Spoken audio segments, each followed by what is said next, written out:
Good evening to all of you. Thank you for joining with us today. So today we will see आज आपण बघूया डिस्कवर lasting solutions. तर काल तुम्ही बघितलं असेल डिस्कवर द मॅन्युअल ऑफ लाईफ. तर त्यामध्ये तुम्ही बरेचसे 3 प्रकारच्या गोष्टी बघितल्या असतील ज्यामधनं आपण नॉलेज गेन करतो. त्यातलं एक प्रत्यक्ष प्रमाण, अनुमान प्रमाण आणि शब्द प्रमाण. तर तुम्ही त्यात बघितलं की प्रत्यक्ष प्रमाण आणि अनुमान प्रमाण जे आहे यातनं आपल्याला परफेक्ट नॉलेज नाही मिळत.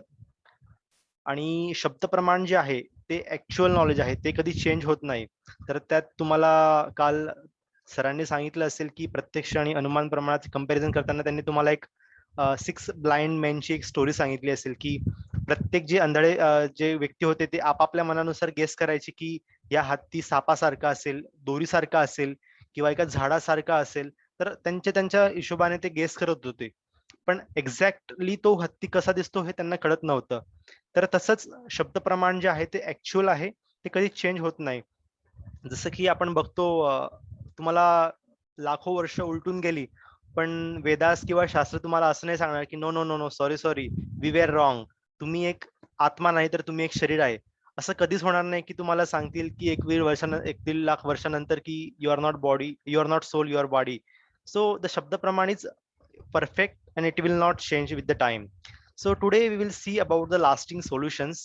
तर जस्ट कन्सिडर करा, आता मला एक हाताला एक बॉईल झालेलं आहे, थोडं जळालेलं आहे. तर माझा एक मित्र म्हणतोय हवा देईल आणि मला चांगलं वाटेल असं माझा मित्र म्हणेल. तर तुम्हाला काय वाटतं, ते मला चांगलं वाटेल की नाही वाटणार?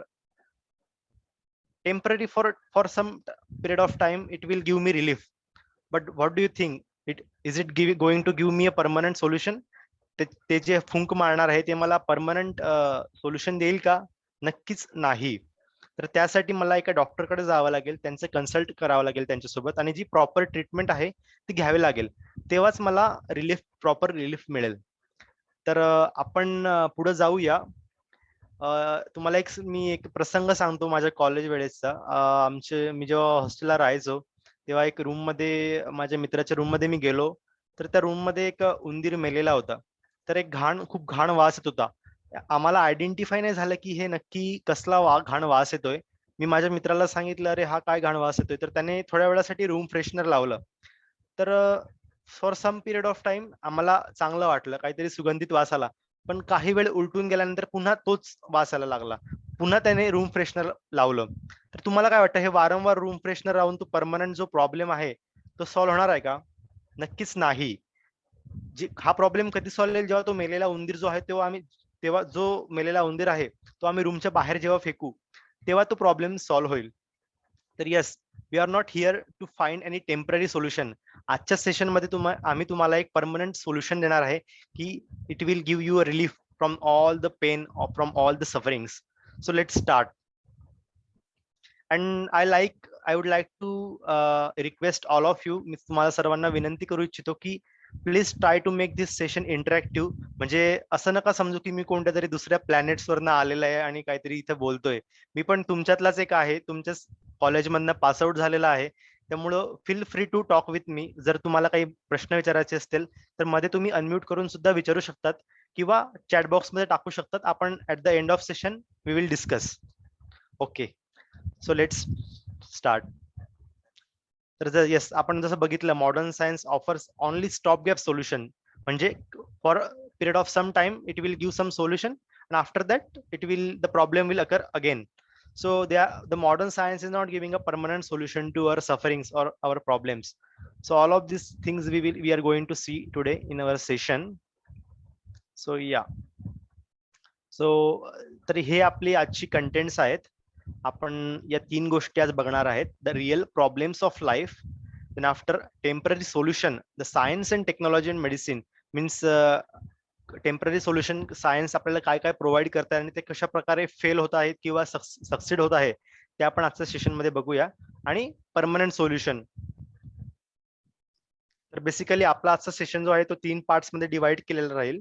Real problems of life, temporary solutions, and at the end we will give you the permanent solution which is given by Vedic.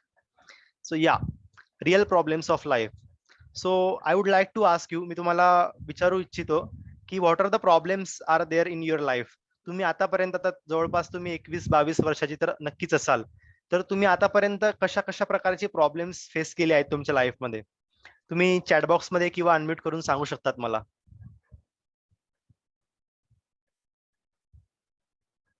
Okay. Deepak is saying money. Okay. अजून कोणी सांगू शकेल? Depression, study stress, domestic. Pratiksha is saying money. Yes, yes. All of you are right. Yes. No job. काही ना engineering करतात, काही pharmacy करतात, काही बीएससी करतात, पण जॉबच नाही. इतके सारे पैसे इन्व्हेस्ट केले, पण आम्हाला काही जॉब नाही. काही म्हणतात फॅमिली प्रॉब्लेम, काही म्हणतात नो मनी, काही म्हणतात I am not handsome, I am not beautiful, काही म्हणतात I am failed in exam, no girlfriend, काही पण म्हणतात no girlfriend. So all of this problems you are facing day to in your day to day life. So will see what are the real problems we face in our life. तुम्हाला काय वाटतं, हे problems real आहेत?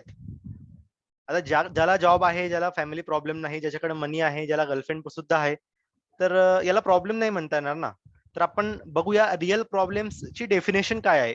Real problems म्हणजे काय actual मध्ये, ते आपण आता बघूया. येस. तर रिअल प्रॉब्लेम आयडेंटिफाय करण्यासाठी ते 3 क्रायटेरियामध्ये बसायला पाहिजे. तर ते 3 क्रायटेरिया आता आपण बघूया. फर्स्ट क्रायटेरिया आहे, it should be common to all. म्हणजे तो सगळ्यांसाठी कॉमन पाहिजे. असं नाही आता कोणी म्हणेल की मी ब्युटिफुल आहे, मग हा तर प्रॉब्लेम नाही झाला. कोणी म्हणेल मी अगली आहे, पण कोणी अगली आहे पण कोणी ब्युटिफुल आहे. तर मग हा एक प्रॉब्लेम जो आहे तो कॉमन सर्वांना कॉमन नाहीये. त्यामुळे आपण त्याला एक प्रॉब्लेम नाही म्हणू शकत. सेकंड झालं, नोबडी वॉन्ट्स इट. तर फॉर एक्झाम्पल कोणाला ड्रिंकिंग करतात कोणी, तर कोणाला ते चांगलं वाटतं, पण कोणाला खूप वाईट वाटतं. कोणी सिगरेट ओढतं, ते कोणाला चांगलं वाटतं, कोणाला वाईट वाटतं. तर problem should be like that nobody wants it. म्हणजे हा प्रॉब्लेम जो आहे तो कोणालाच नाही पाहिजे, त्याला आपण रिअल प्रॉब्लेम म्हणू शकतो. आणि थर्ड जे आहे ते नोबडी कॅन अवॉइड इट. म्हणजे हा प्रॉब्लेम सर्वांना येणार आहेच आणि कोणीही याला अवॉइड करू शकत नाही. तर हे 3 क्रायटेरियामध्ये जर एखादी गोष्ट बसत असेल, तरच आपण त्याला रिअल प्रॉब्लेम्स म्हणू शकतो. तर मग तुम्हाला वाटत असेल की मग हा रोशन काय बोलतोय, म्हणजे हे रिअल प्रॉब्लेम्स म्हणजे काय, अजून काय प्रकारचे प्रॉब्लेम्स असतात, तर आपण ते आता बघूया. तर ते 4 प्रकारचे प्रॉब्लेम्स आहेत, जे या 3 क्रायटेरिया फुलफिल करतात. तर त्यासाठी मी तुम्हाला एक छोटीशी स्टोरी सांगू इच्छितो. तुम्हाला सर्वांना गौतम बुद्ध तर नक्कीच माहिती असेल. तर ते गौतम बुद्ध बनण्याच्या आधी यंग एजमध्ये जेव्हा होते, तेव्हा त्यांचं नाव सिद्धार्थ होतं. तर त्यांचे वडील जे होते ते खूप मोठ्या राज्याचे राजा होते. तर त्यांनी जे सिद्धार्थ होता त्याला बाहेरचे जे गोष्टी आहेत त्यांपासून खूप लांब ठेवलं होतं. राजवाड्यामध्ये एकदम चांगल्या सर्व सोयी सुविधा देऊन एकदम ठेवलेलं होतं.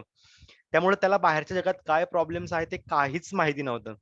तर जसं त्याचं वय वाढत चाललं, तो यंग झाला, म्हणजे 20-21 वर्षाचा झाला, तेव्हा त्याची इच्छा झाली की अरे आपण काय या बंद खोलीमध्ये, बंद राजवाड्यामध्ये अटकून आहे, आपण सुद्धा बाहेर जाऊन बघायला पाहिजे, बाहेर जग कसं आहे, काय आहे. तर मग त्याने खूप रिक्वेस्ट केल्यानंतर त्याच्या वडिलांनी त्याला अनुमती दिली आणि त्यासोबत एक मंत्रीला पाठवलं. तर तो गेला आणि मग त्याने बघितलं एक प्रेग्नेंट वुमेन येत होती. तर त्याने त्या मंत्रीला विचारलं की ही स्त्री कोण आहे, जिचं असं पोट फुगलेलं आहे आणि ती अशी हळूहळू चालते. तर मग त्याने, कारण की पहिल्यांदा बघितलेलं होतं अशा स्त्रीला, त्यामुळे मग मंत्रीने सांगितलं की ही जी स्त्री आहे तिच्या पोटामध्ये एक बाळ आहे. तर तो आश्चर्यचकित होऊन म्हटला, काय, पोटामध्ये बाळ? तर तो म्हटला, हिने काय बाळ खाल्लं का? म्हणजे असं तो आश्चर्यचकित झाला, कारण की त्याला काहीच माहित नव्हतं. तर मग त्याने सांगितलं, नाही, प्रत्येकाला जन्म घ्यावा लागतो आणि तो आईच्या गर्भामध्ये 9 महिने असतो. तर मग ठीक आहे तो म्हटला आणि मग त्यानंतर ते पुढे गेले. त्यानंतर त्याला एक म्हातारी दिसली, ती अशी खूप अस्वस्थ झाली होती आणि खूप तिचे अवयव असे टाकून दिले होते तिने आणि एकदम खूप हळू आणि थकलेली वाटत होती. तर तो म्हटला, की ही म्हातारी एवढी अशी थकून का गेलेली आहे, अशी का दिसते? तर तो म्हटला, की हे ओल्ड एज आहे. ओल्ड एज म्हणजे म्हातारपण. तर तो म्हटला, म्हातारपण म्हणजे काय? तर मग मंत्र्यांनी त्याला सांगितलं, की म्हातारपण म्हणजे काही ठराविक वेळेनंतर आपलं शरीर जुनं होत जातं आणि आपल्याला बरेचसे विकार आणि ते येत राहतात. तर याला ओल्ड एज म्हणतात. त्यानंतर तो अजून पुढे गेला. त्यानंतर त्याने बघितलं बर्थ ओल्ड एज डिसीज, खूप एक कोणीतरी कफिंग, खूप सर्दी झालेली किंवा कोणी एक खूप सर्दी होऊन पडलेला आणि खूप असा खासी करत होता, म्हणजे काय म्हणू शकतो मराठीत त्याला, खोकला, खोकलत होता बराचसा. तर ते म्हटले की याला काय झालंय, हा इतका म्हणजे त्रासलेला का दिसतोय, तर ते म्हटले की हा याला त्रास होतोय, हा आजारी आहे. तर मग तो म्हटला ठीक आहे ठीक आहे. नंतर मग ते अजून पुढे गेले आणि त्याला एक खूप लोकांचा घोळका दिसला आवाज करत, आणि मग त्याने बघितलं की अरे हे काय आहे, म्हणजे 4 लोक खांद्यावर घेऊन एका व्यक्तीला घेऊन चालले आहे. तर मग हे नक्की काय आहे, म्हणजे हा व्यक्ती का असं झोपलेला आहे आणि याला 4 लोक घेऊन चालले. तर मग त्या मंत्र्याने सांगितलं की हा मृत्यू, या व्यक्तीचा मृत्यू झालेला आहे आणि त्याला जाळण्यासाठी स्मशानभूमीत घेऊन चालले. तर सिद्धार्थ आश्चर्यचकित होऊन गेला आणि तो म्हणाला की इतके वर्ष मी राजवाड्यामध्ये होतो, मला हे 4 प्रकारचे प्रॉब्लेम्स कधीच जाणवले नाही किंवा मी कधी बघितलेच नाही. आणि आज एक दिवशी मी बाहेर आलो आणि मला इतकी सारी गोष्टी बघायला मिळाल्यात. तर तो नक्कीच त्याने या 4 गोष्टी समजून घेतल्या. जीवनाचे जे 4 प्रॉब्लेम्स आहेत ते जाणून घेतले. तर आपण बघूया 4 प्रकारचे प्रॉब्लेम्स इन डिटेल्स मध्ये बघूया.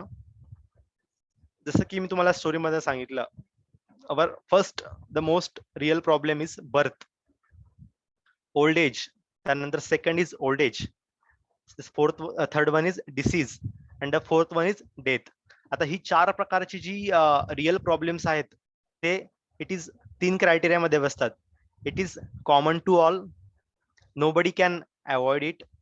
Okay, nobody can avoid it, it is common to all, and nobody wants it. हे 4 गोष्टी कोणालाच पाहिजे नाही, कोणीच अवॉइड सुद्धा करू शकत नाही, आणि प्रत्येकाला मिळणारच आहे. ज्याने बर्थ घेतला आहे त्याची डेथ होणारच आहे. आणि in between that cycle they are going to get old, also they will have many diseases. आणि भगवद्गीतामध्ये भगवान श्रीकृष्ण सांगतात, one who can perceive birth, death, old age and disease as real problems is in knowledge. भगवद्गीतेमध्ये भगवान श्रीकृष्ण सांगतात की एखादा व्यक्ती जो या 4 प्रॉब्लेम्सला रिअल प्रॉब्लेम्स म्हणून जाणून घेतो, तोच खरा ज्ञानी व्यक्ती आहे, असं भगवान श्रीकृष्ण भगवद्गीतेत सांगत आहे. तर आपण आता वन बाय वन एक एक प्रॉब्लेम इन डिटेल बघूया. So we will start with the birth. आता तुम्हाला वाटत असेल बर्थ म्हणजे काय, त्यात काय इतकं विशेष आहे, तो म्हणजे आपण त्याला असा प्रॉब्लेम का म्हणतोय. तर आपण ते आता बघूया इथं की आपण बर्थला का म्हणतोय. कारण की आपण सगळ्यांनी ओल्ड एज बघितलेलं आहे, आपण सगळ्यांनी डेथ सुद्धा बघितलेली आहे, आणि आपण सगळ्यांनी डिसीज सुद्धा बघितलेला आहे. पण बर्थ आपण बघितलेलं नाही, त्यामुळे आपल्याला असं वाटत असेल की अरे बर्थ म्हणजे यात काय प्रॉब्लेम आहे. तर आता आपण बघूया.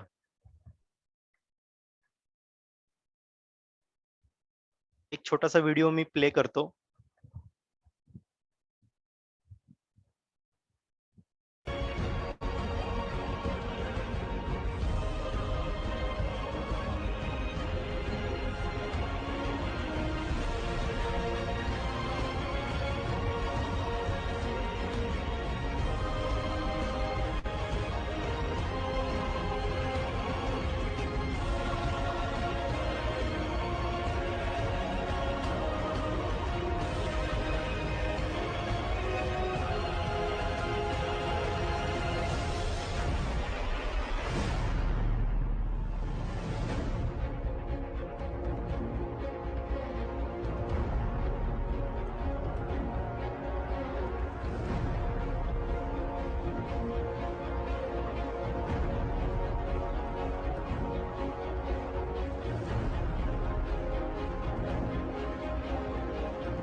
येस.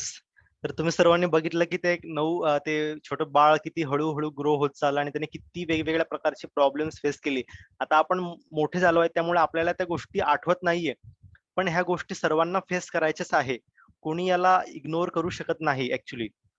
आणि तुम्ही बघितलं की त्यामध्ये दाखवलं होतं की जेव्हा आई जी आहे ती मसालेदार पदार्थ खाते, तेव्हा त्याच्यामुळे आतमध्ये जो गॅस्ट्रिक ज्यूस तयार होतो, त्याच्यामुळे किती त्रास होतो त्या बाळाला, ते आपण इमॅजिन सुद्धा करू शकत नाही. आणि जस्ट विचार करा, तुम्हाला जर एका खोलीमध्ये 9 महिने दाबून लॉक करून ठेवलं, तर तुम्हाला कसं वाटेल? आताचंच एक्झाम्पल घ्या, लॉकडाऊनमध्ये आपण लॉकडाऊनमुळं घरात होतो. तर आपल्याला किती म्हणजे कसं तरी वाटत होतं, की घरात 4 भिंतींच्या आतमध्ये बसून किती आपल्याला नको-नकोसं वाटत होतं. आता आम्ही बघितलं पुण्याला लॉकडाऊन जसं खोललं, तेव्हा खूप सारे लोकं सिंहगडला फिरायला गेलेली. कशासाठी? कारण की ते त्या 4 भिंतींच्या आतमध्ये त्यांना राहावलं जात नव्हतं. त्याचा रिलीफ घेण्यासाठी ते बाहेर फिरायला जात होती. तर बघू शकतो, की हा छोटं बाळ किती पेनमध्ये होतं. आपण नेक्स्ट प्रॉब्लेमकडे जाऊया. तर पहिला प्रॉब्लेम आपला होता birth. Second one is old age. Old age हा एक प्रकारचा आपण रिअल प्रॉब्लेम म्हणू शकतो, कारण की nobody can avoid the old age. आपण बघू शकतो इमेजेसमध्ये, हे एकेकाळी जवान होते, पण जसं वेळ निघून गेला, वेळ उलटून गेला, त्यानंतर हे सुद्धा ओल्ड झाली. We want to remain young forever. प्रत्येकाला वाटतं की आम्ही यंग राहावं, पण इव्हेंच्युअली काही ठराविक वेळेनंतर आपण वृद्ध होणारच आहे. कोणी कितीही जरी प्रयत्न केले, तरी तो ओल्ड एज स्टॉप करू शकत नाही. आणि हे तिघं क्रायटेरियामध्ये बसतात. Birth, old age. येस, तुम्ही तर बघू शकतात. Nobody wants to get old, but cosmetic industry is flourishing due to fear of old age. तुम्ही बघू शकता तिथं की कॉस्मेटिक गोष्टी यूज करून लोक आपलं ओल्ड एज झाकतात आहे. पण नक्कीच ते अवॉइड नाही करू शकत. त्याच्या मागे जे बॉडी डेव्हलप होते ओल्ड एज मुळे, ती ते कधीच स्टॉप नाही करू शकत. त्यासाठी तुम्हाला एक जस्ट छोटीशी गोष्ट सांगेल. एक फॉरेन मध्ये एक मुलाने एका मुलीला बघितलं, तर त्याला ती खूप सुंदर वाटली. तर तो तिला फॉलो करत करत तिच्या घरामागे गेला. आणि जेव्हा ती घरी पोहोचली, तर त्याने खिडकीतनं असं डोकावून बघितलं की ही काय करते. तर मग तिने हळुवारपणे तिचं जे डोक्यावरचं ते काय म्हणतात आपण त्याला, डुप्लिकेट केस जे होते, ते काढून साईडला ठेवले. त्यानंतर तिच्या स्किनवरचं जे तिने लावलेलं फिट ते काढून बाहेर ठेवलं. तिने तिचा चष्मा बाहेर काढला. त्यानंतर तिचे ते सर्व डार्क स्पॉट्स आणि ते सर्व दिसायला लागले. तर she was not a 16 year old girl, but she was looking like a 60 year old women. तर तुम्ही बघू शकतात की कॉस्मेटिकमुळे आपण प्रयत्न तर करत आहे, की चांगलं दिसू. But we cannot avoid the old age. No, we cannot avoid the old age. Will see in this video.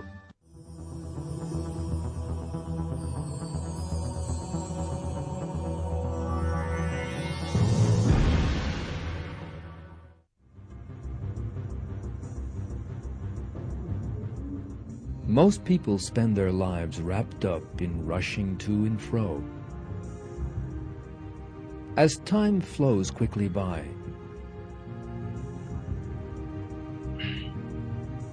days, months, and years rush by in the blink of an eye. Yet for some reason, people try to ignore this fact.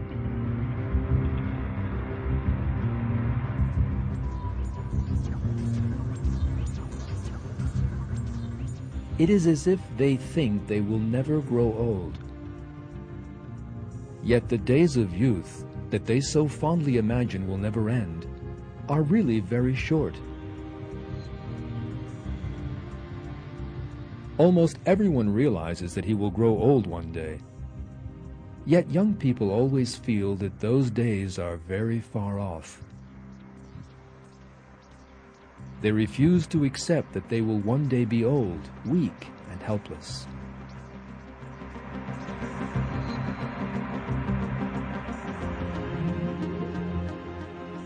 The two young people in this picture are good-looking, with clean and perfect skins and shining teeth. But there is another important detail. These pictures were taken in 1955.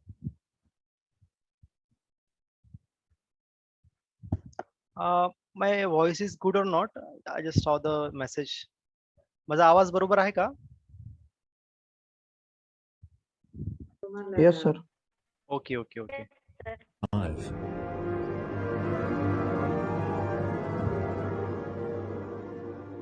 When this picture was taken, These two were most probably not giving any thought to the fact that they would one day grow old.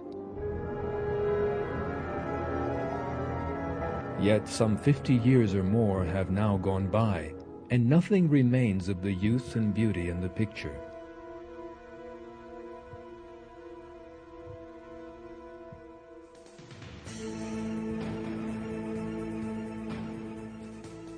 Time destroys everything.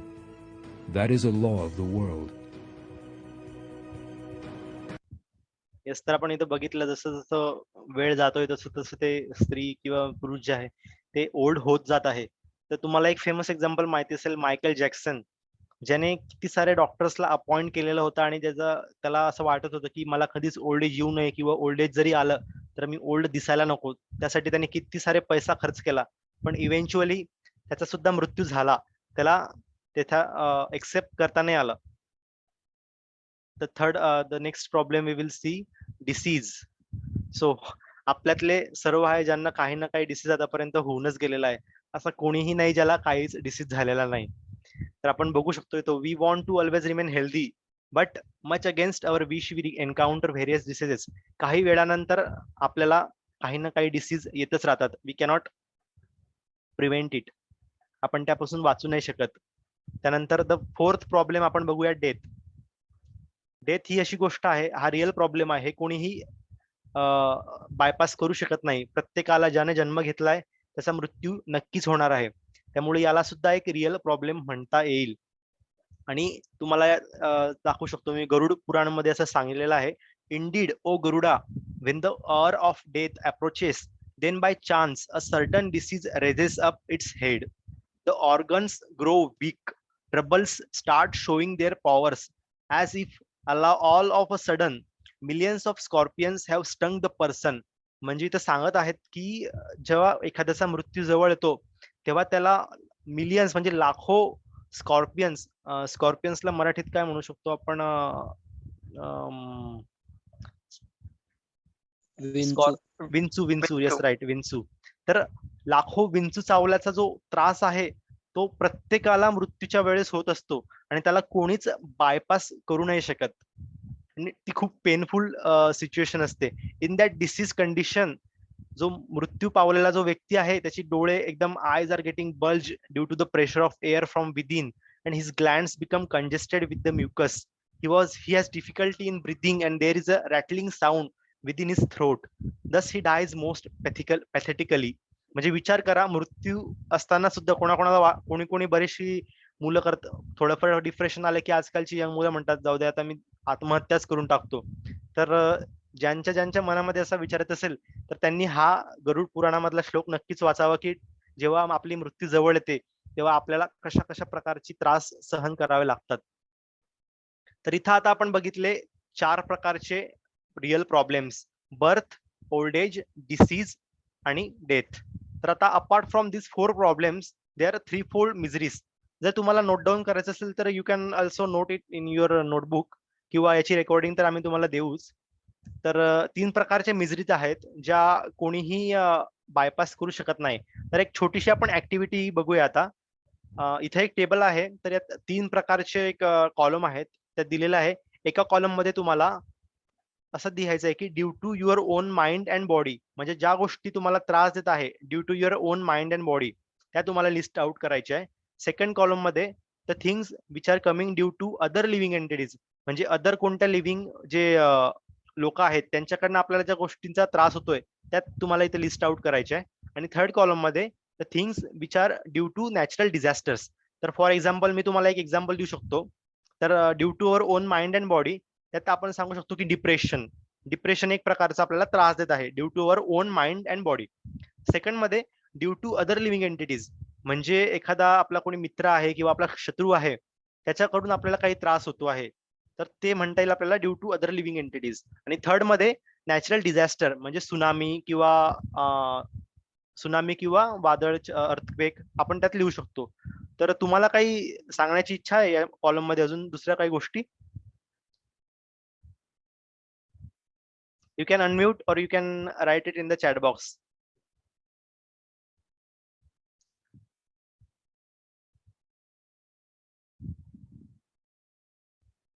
Okay, तो आपण बघूया. Due to our own mind and body, त्यामध्ये आपण लिहू शकतो headache, stress, depression, body pain, suicidal thoughts.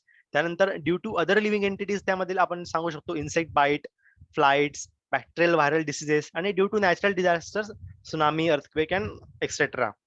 तर आपण बघूया what are the three fold miseries or three fold क्लेशाज we face in our day to day life. तर एक आहे आध्यात्मिक क्लेश, which is cause due to the one's own body and mind, आध्यात्मिक क्लेश. त्यानंतर सेकंड आहे आदि भौतिक क्लेश, miseries due to other living entities. And the third and last is आदि दैविक क्लेश, miseries due to natural desires. तो वन बाय वन आपण डिटेल मध्ये बघूया. व्हॉट इज आध्यात्मिक क्लेश? Yes, so due to our own mind and body. तर बऱ्याच वेळा आपल्याला वाटतं डिप्रेशन मध्ये आहे, किंवा कोणाला अटॅक आला, किंवा हे काही हेल्थ इश्यू आहे, कुणाच्या मनामध्ये सुसाईडचे विचार येत आहे. आपण इथं बघू शकतो इंडिया टुडे मध्ये सांगितलेलं आहे, teen suicide rates have tripled in past 25 years. तर याला आपण आध्यात्मिक क्लेश मध्ये फ्रेम करू शकतो, टाकू शकतो. सेकंड प्रकारचे आहे आदि भौतिक क्लेश. भौतिक क्लेश म्हणजे दुसऱ्या लोकांकडनं झालेला त्रास, ज्यामध्ये आपण बघू शकतो स्नेक बाईट किंवा अदर प्राण्यांपासून आपल्याला झालेला त्रास. जसं आता आपण बघितलं अफगाणिस्तानमध्ये काय कंडिशन आहे, तालिबानच्या लोकांनी जबरदस्ती त्यावर कब्जा केलेला आहे. तर that we can call it in the आदि भौतिक क्लेश, म्हणजे बाकीच्या लोकांकडून आपल्याला झालेला त्रास म्हणजे आदि भौतिक क्लेश.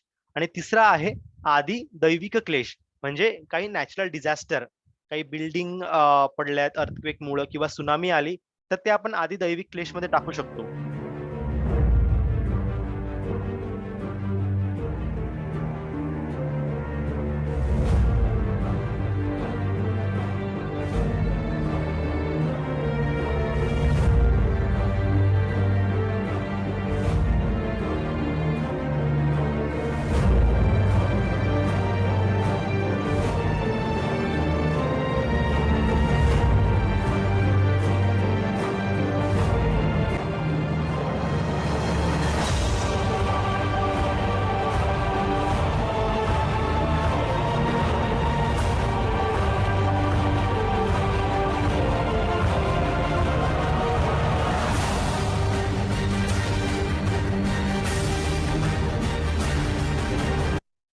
इथं आपण बघितलं कसे नॅचरल डिझास्टर जे आहेत ते आदि दैविक क्लेश मध्ये येतात.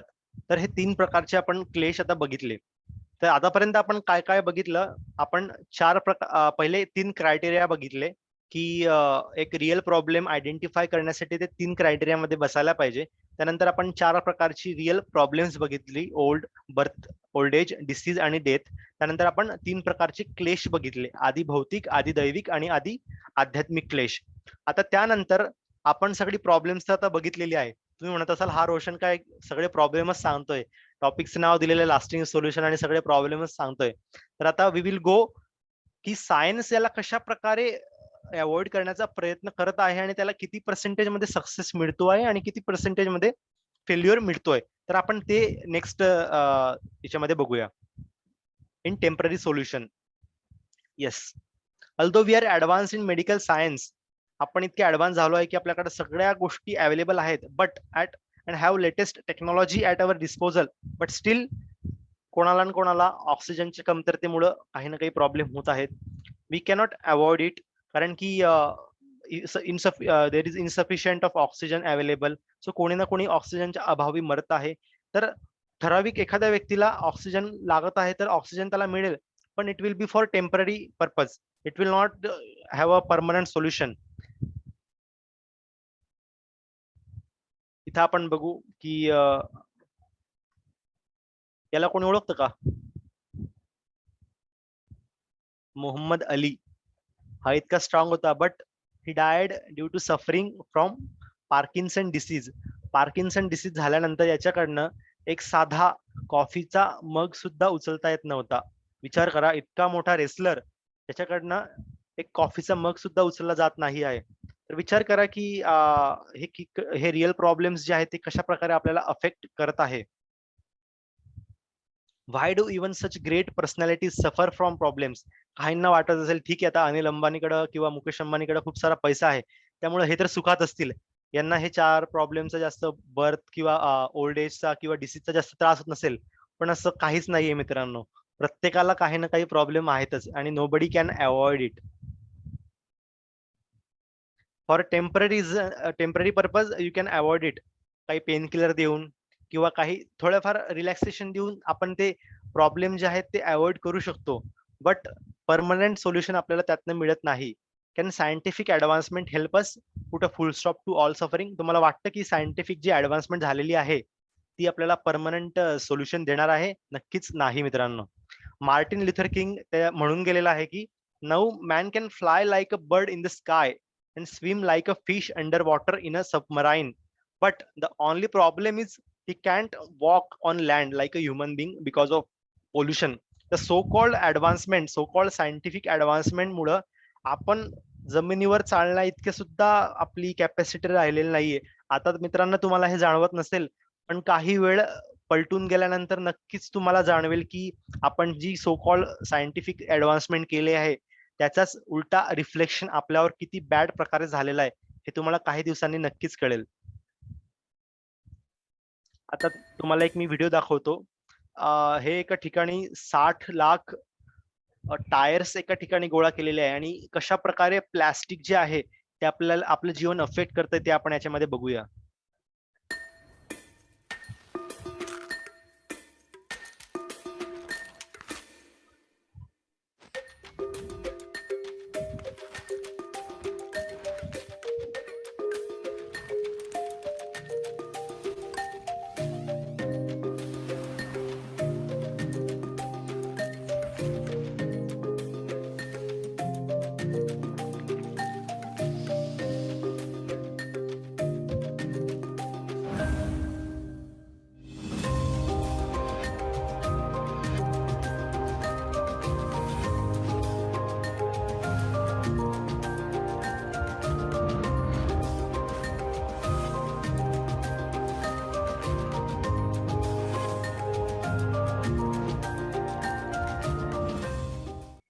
तर आपण यामध्ये बघितलं की आपण किती म्हणजे प्रमाणामध्ये प्लास्टिक रेग्युलरली कन्झ्युम करत आहे.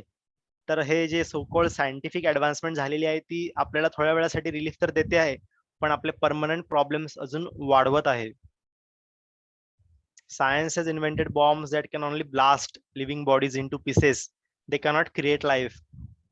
आपण बघू शकतात काही महिन्यांपूर्वी इस्रायलवर पॅलेस्टाईनने अटॅक केलेला. तर आपल्याला वाटते की आपण सायन्समध्ये नवीन नवीन ऍडव्हान्समेंट करून आपली लाईफ इझी करतोय. तर मित्रांनो ते बिलकुल तसं नाही आहे. आपण उलट आपल्यासाठी स्वतःसाठी पुढचा त्रास ओढवून घेत आहे. एक सपोज ए कंट्री त्यांच्या सायंटिस्टला काही मिसाईल्स डेव्हलप करण्यासाठी लावत आहे बी कंट्रीवर टाकण्यासाठी आणि बी कंट्री त्यांच्या सायंटिस्टला सांगत आहे की ए कंट्रीवर मिसाईल पाठवण्यासाठी तुम्ही रिसर्च करा. तर हे सो कॉल्ड सायंटिफिक ऍडव्हान्समेंट चालू जे आहे मित्रांनो ते नक्कीच आपल्याला परमनंट सोल्युशन देणार नाही आहे. Everlasting happiness that all we are looking for, this is not going to give us permanent lasting solution. These are all the temporary solutions. For example, जर एखाद्या एका डॉक्टरकडे एका व्यक्ती गेला, त्याचं पोट दुखत होतं त्यामुळं, तर मग डॉक्टरने त्याला पेन किलर दिली. तर तो थोड्या वेळासाठी त्याची पेनकिलरमुळे त्याला आराम मिळाला, रिलॅक्स झाला, पण काही वेळानंतर पुन्हा सुद्धा त्याला त्याचं पोट दुखायला लागलं. तर हे डॉक्टर त्याला टेम्पररी सोल्युशन प्रोव्हाइड करत होता, पण त्या व्यक्तीने एकदा आयुर्वेदिक डॉक्टर सोबत कन्सल्ट केलं. तर आयुर्वेदिक डॉक्टरने त्याला विचारलं की ठीक आहे, तुला आदल्या रात्री तू काय खाल्लेलं? मग त्याने सांगितली we had a pizza party last night, we had pizza. Then मग त्याला आयुर्वेदिक डॉक्टरने आयडेंटिफाय केलं की this is his real problem. याने पिझ्झा खाल्ला होता, याच्यामुळे याच्या पोटामध्ये गडबड झालेली आहे. आणि मग त्या आयुर्वेदिक डॉक्टरने त्याला एक पावडर लिहून दिली आणि त्याने मग त्याचं पोट दुखणं बंद झालं. तर असंच आहे मित्रांनो, हे जे आपल्याला आयडेंटिफाय करायचंय की आपल्या जीवनामध्ये जे रिअल प्रॉब्लेम्स आहे त्याचं सोल्युशन आपल्याला कुठून मिळणार आहे. आपल्याला टेम्पररी सोल्युशन्स घेत बसायचे नाही आहे मित्रांनो. टेम्पररी सोल्युशन मध्ये बसलं तर आपली लाईफ अजून अनइझी बनेल. Look for the permanent happiness. तर आपण इथं बघूया what are the problems and what are the solution of modern science are given here. जर कोणाला ओल्ड एज होत असेल, व्हाईट हेअर असतील, तर ते हेअर डाय यूज करतील. बट तुम्हालाही माहिती आहे, कोणी जर हेअर डाय यूज केलं असेल तर काही महिन्यांपुरतं ते केस काळे दिसतील, त्यानंतर पुन्हा ते व्हाईट दिसतील. आणि काही काही हेअर डाय कंपन्यांचे तर असे साईड इफेक्ट आहेत की एखाद्या वेळेस जर त्याला 5-6 व्हाईट केस असतील तर हेअर डाय केल्यानंतर त्याचे अजून व्हाईट केसांचं प्रमाण अजून वाढेल. So this is not a permanent solution. इथे तर उलट ते अजून केस वाढत आहे. त्यानंतर कोणाला जर रिंकल्स असतील तर कोणी फेस लिफ्ट वापरेल ज्याच्यामुळे त्याचे रिंकल्स दिसणार नाही. तर हे सुद्धा फॉर टेम्पररी पर्पज साठी आहे. आतमधनं त्याची बॉडी नक्कीच ग्रो होत आहे आणि त्याचं ओल्ड एज जवळ जवळ येत आहे. अजून पेन किलर, आजकाल काही झालं की डॉक्टर आपल्याला पेन किलर देतात, but that is not a permanent solution. Yes. So these superficial patch-up solution are not going to free us from the suffering. We can patch up the problems to fool some people for some time. जसं तुम्ही या picture मध्ये बघू शकतात, एक मुलगी आहे आणि तिने एक मोठा एक सेनापती बघितला जो खूप साऱ्या म्हणजे चांगल्या घोड्यावर बसून चालला आहे, धुष्टपुष्ट घोड्यावर बसून चालला आहे आणि हा सुद्धा एकदम दिसायला एकदम स्ट्रॉंग लुकिंग दिसत आहे. आणि काही वेळानंतर रियालिटी एक्सपोज झाल्यानंतर जेव्हा त्या घोड्यावरचं ते कपडा काढला तेव्हा कळालं की हा घोडा किती वृद्ध आहे. अजून त्या पुरुषाचे ड्रेस काढल्यानंतर बघा त्याची कशी ढेरी पुढे आलेली आहे. तेव्हा तिने आयडेंटिफाय केलं.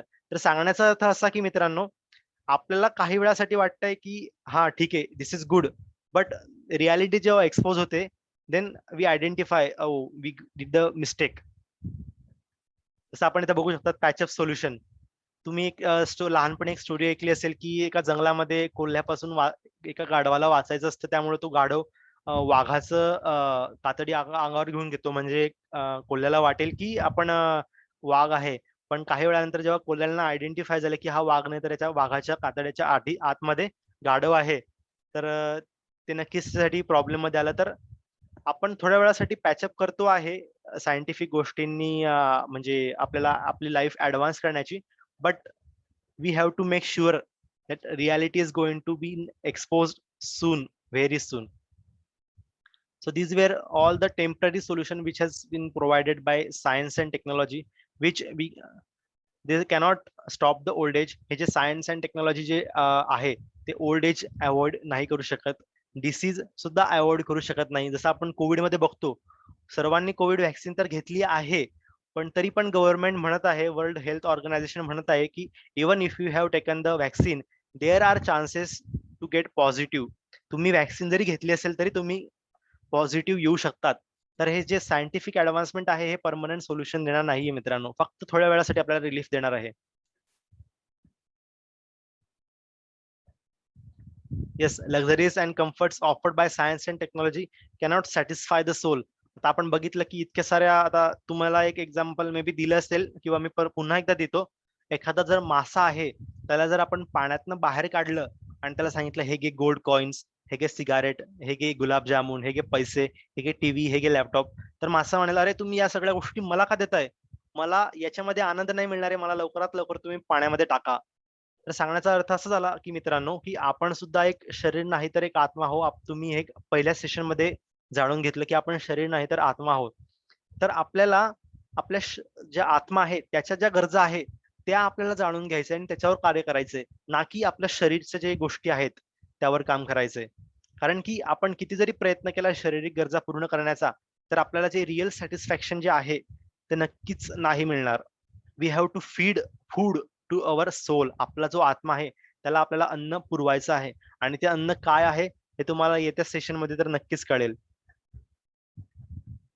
The soul can only be satisfied and happy in the spiritual world, which is his natural home, just as fish will naturally be happy when put back in water. जसं मी तुम्हाला परवाच्या सेशन मध्ये सांगितलं की आपण एक higher प्लॅनेटला राहत होते आणि आपण सिक झालो, आपण आजारी पडलो काही गोष्टींमुळे, त्यामुळे आपण एक लोअर प्लॅनेटला आलो. तर आता आपल्याला हे लस्ट, ग्रीड, अँगर ज्या गोष्टी आहेत ह्या सगळ्या आपल्याला गोष्टी त्रास देत आहे. तर आपल्याला आपला जो लस्ट आहे त्याला कन्वर्ट करायचंय लव्ह मध्ये. कोणत्या लव्ह मध्ये? To love God, the supreme personality of God. भगवंतांच्या प्रेमासाठी आपल्याला आपल्या आत्म्याला फीड करायचा आहे. आणि आपण पुन्हा आपल्या हायर प्लॅनेटला, म्हणजे एखाद्या डॉक्टरने त्याला औषधी दिल्यानंतर तो जसा बरा झाला, तसंच आपण सुद्धा आपल्या सोलला परमनंट जे गोष्टी आहेत ते प्रोव्हाइड केल्यानंतर आपण सुद्धा हायर प्लॅनेटला जाऊ. डिटेलमध्ये तुम्हाला मी सांगतोच. त्यात एक स्टोरी आहे डेझोलेट आयलंडची, तर ती तुम्हाला सांगतो मी.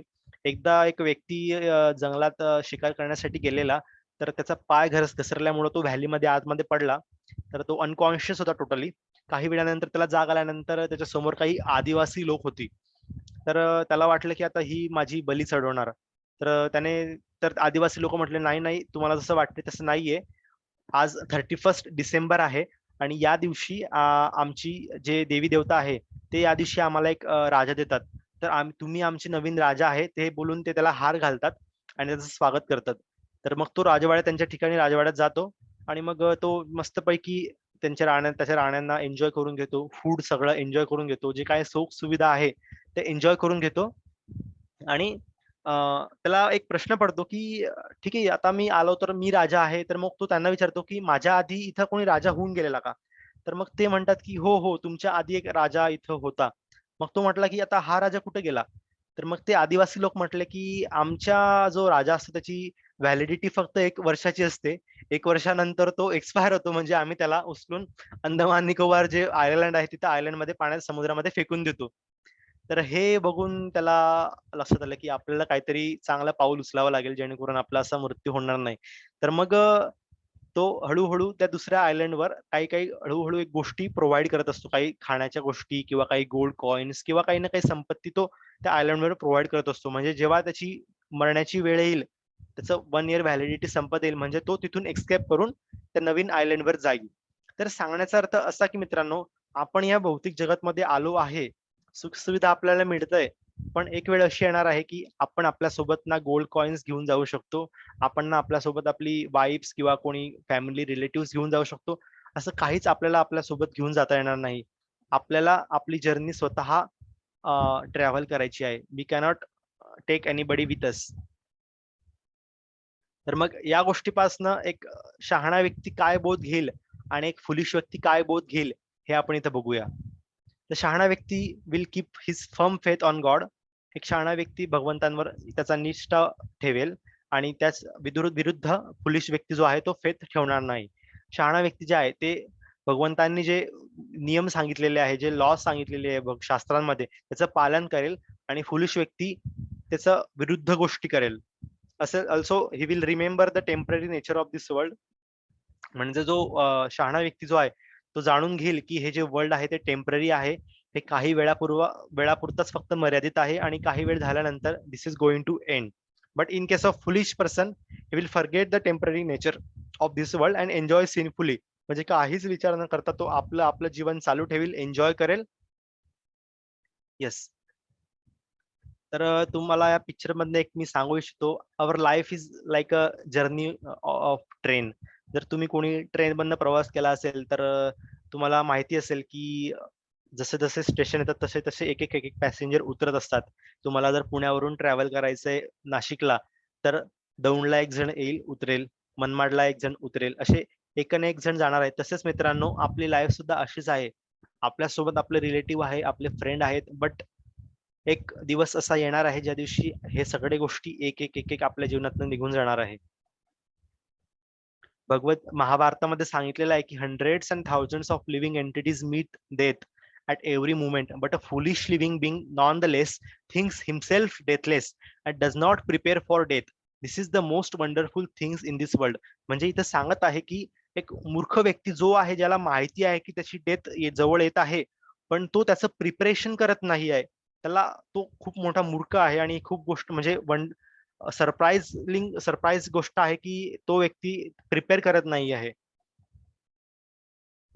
जसे एखाद्या बॉटलची एक्सपायरी डेट असते, औषधीच्या बॉटलची एक्सपायरी डेट असते, तशी आपल्या जीवनाची सुद्धा एक काहीतरी एक्सपायरी डेट ठरलेली आहे मित्रांनो.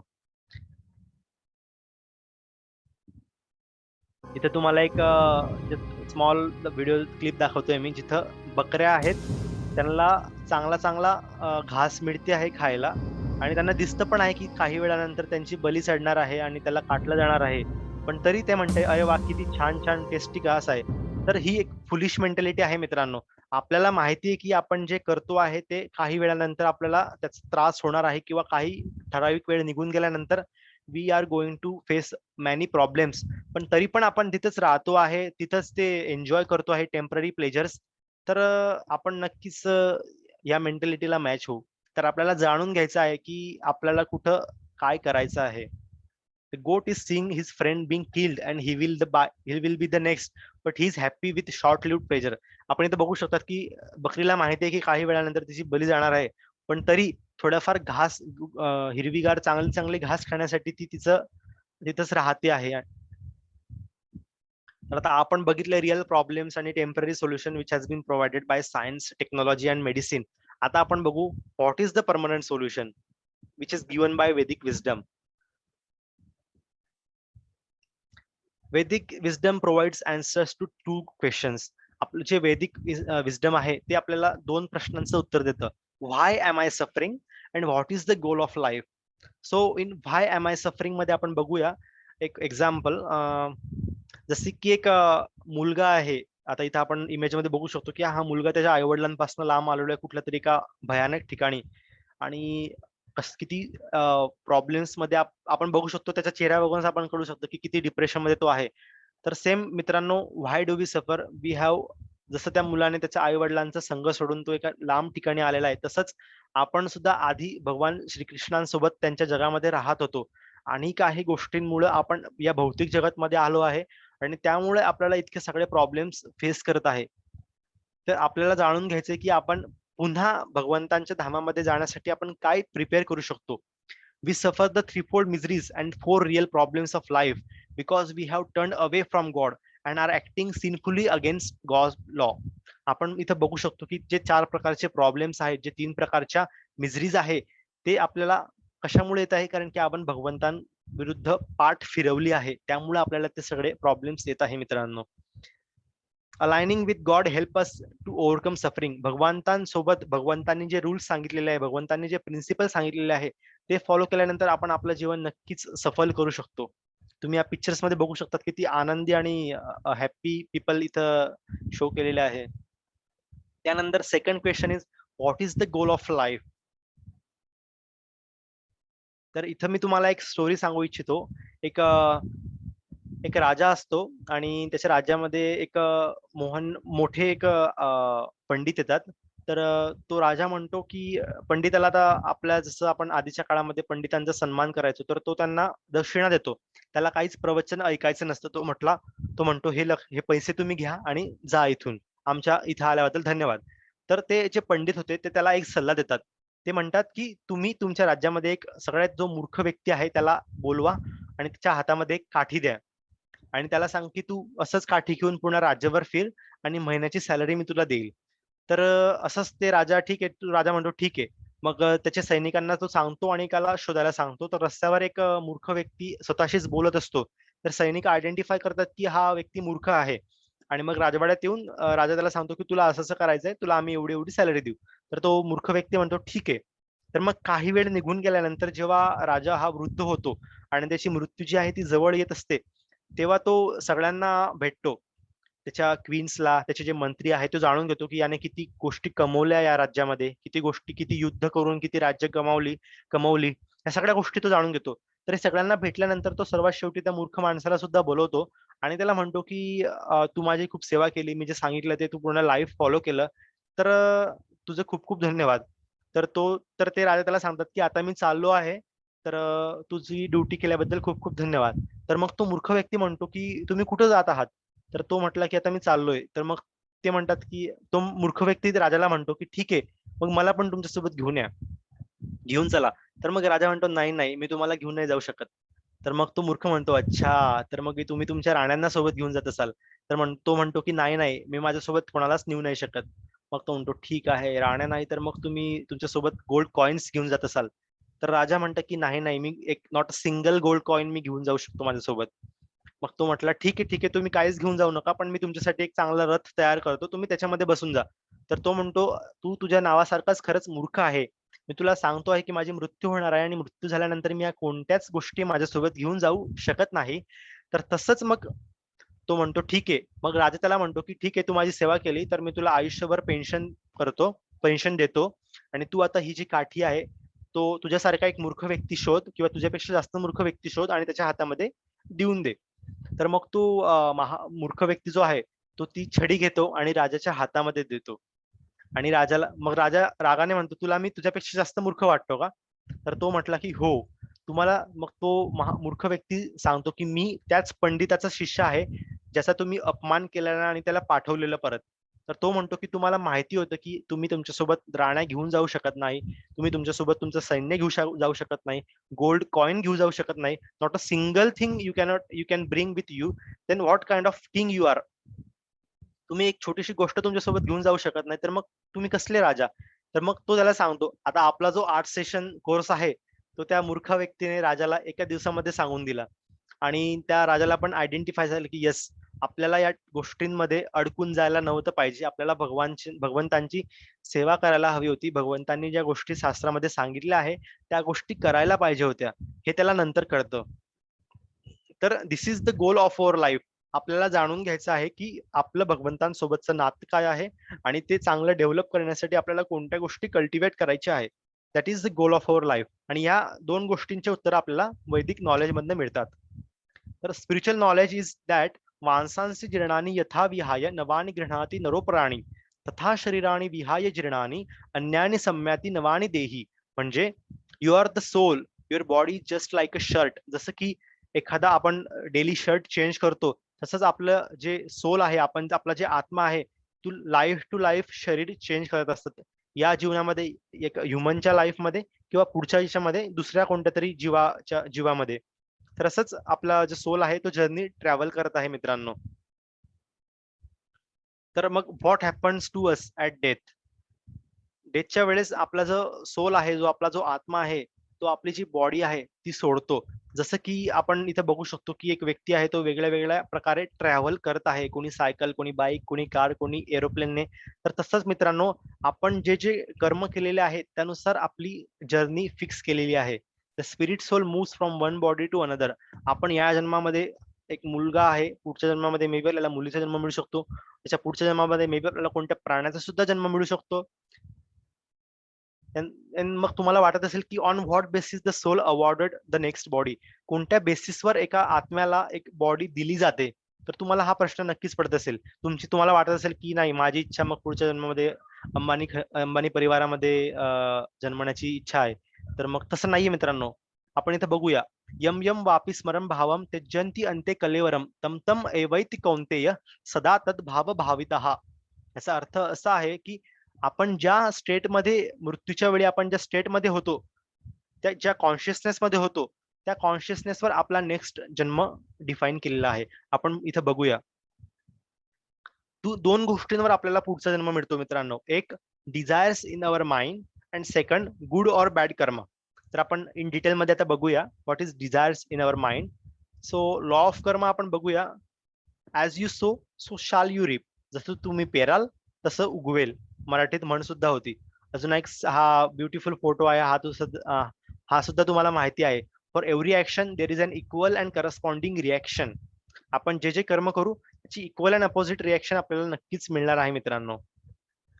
आणि त्या कर्मामध्ये पण दोन प्रकारची कर्म आहेत, एक इन्स्टंट कर्म आणि एक डिलेड कर्म. इन्स्टंट म्हणजे तुम्ही कोणाच्या कानाखाली वाजवली ती, तर लगेच तो तुम्हाला रिप्लाय मध्ये दुसरी कानाखाली वाजवेल. किंवा तुम्ही आता स्मोक करत आहे तर काही दिवसानंतर तुम्हाला ब्रिदिंगचा प्रॉब्लेम येईल किंवा लंग्स तुमचे बेकार होतील. हे एक झालं इन्स्टंट टाईप ऑफ रिॲक्शन. आणि सेकंड आहे delayed type of reaction. Delayed म्हणजे काय? तुम्ही एक बी पेरली आहे तर काही वर्ष उलटून गेल्यानंतर त्याला फळ येणार आहे. तर आपण या जन्मात काही जर गोष्टी केल्या तर त्याचं फळ आपल्याला नक्कीच पुढच्या जन्मामध्ये मिळणार आहे. So these two types of reaction we have seen, instant and delayed. In human form of life, we have got developed intelligence to discriminate and lead a responsible life. But if one engages in sinful activities of, आता आपल्या जीवनामध्ये आपल्याला माहिती आहे की एक intelligence दिलेला आहे.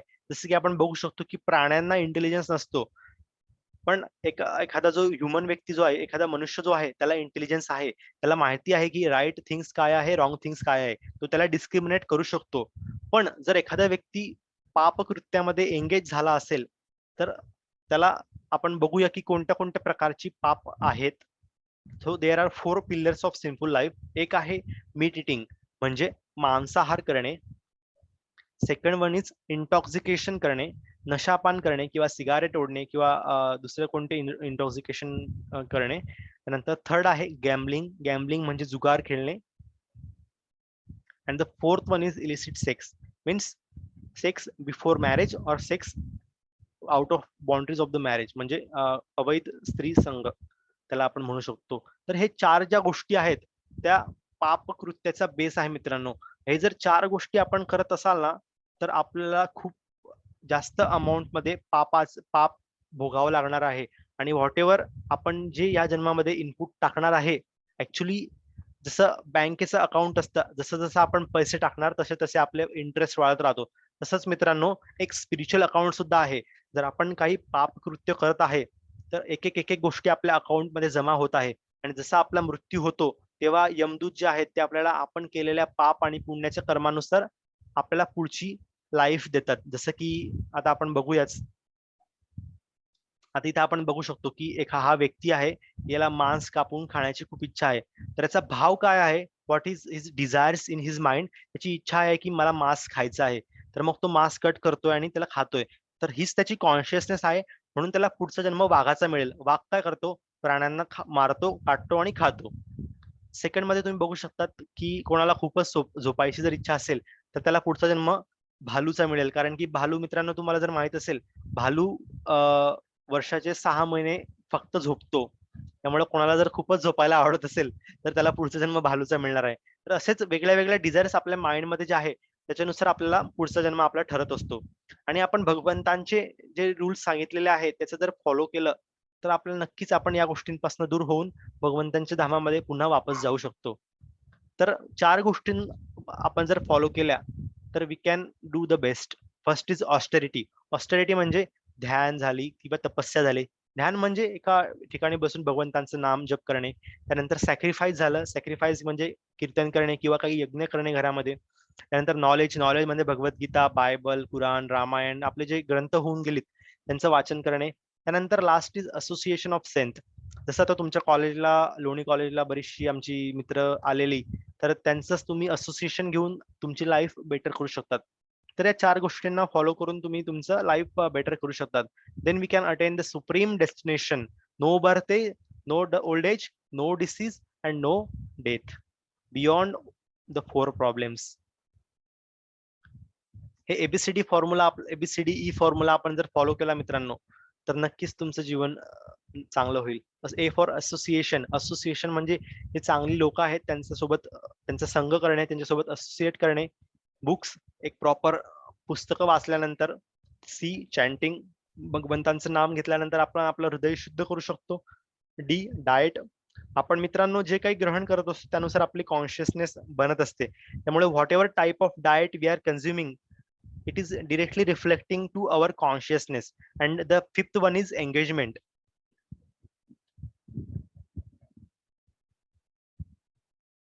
So yes, तर इथं भगवद्गीतेमध्ये भगवान श्रीकृष्ण सांगतात, माम उपेत्य पुनर्जन्म दुःखालयम अशाश्वतम नाप्नुवन्ति महात्मनः समसिद्धिम परमम गतः. म्हणजे इथं भगवान श्रीकृष्ण सांगत आहे, after attaining me the great souls who are yogis in devotion never return to this temporary world which is in full of miseries because they have attained the highest perfection. मित्रांनो भगवान श्रीकृष्ण इथं सांगत आहे, जो एखादा व्यक्ती हे सगळे गोष्टी, हे सगळे प्रॉब्लेम्स जाणून घेतो आणि त्याच्या बियॉन्ड हे मी जे गोष्टी सांगितलेल्या त्याला फॉलो करतो, त्याला मी पुन्हा माझ्या धामामध्ये वापस बोलवून घेतो. आणि त्या धामामध्ये it is a permanent solution मित्रांनो. It will not have birth, it will not have old age, it will not have disease, and it will not have death. It will be beyond all these problems. So summary आपण इथे बघूया. तर तुम्हाला एक summary start करण्याच्या आधी एक तुम्हाला एक स्टोरी मी सांगू इच्छितो. एखादा एक व्यक्ती होता, तर त्याला गालावर पिंपल्स आलेली. तर ते पिंपल्स दाखवण्यासाठी तो डॉक्टरकडे गेला आणि डॉक्टरने त्याला काहीतरी मलम दिला आणि मग त्याने मलम लावला. तर मग ती काही वेळासाठी पिंपल्स गेले.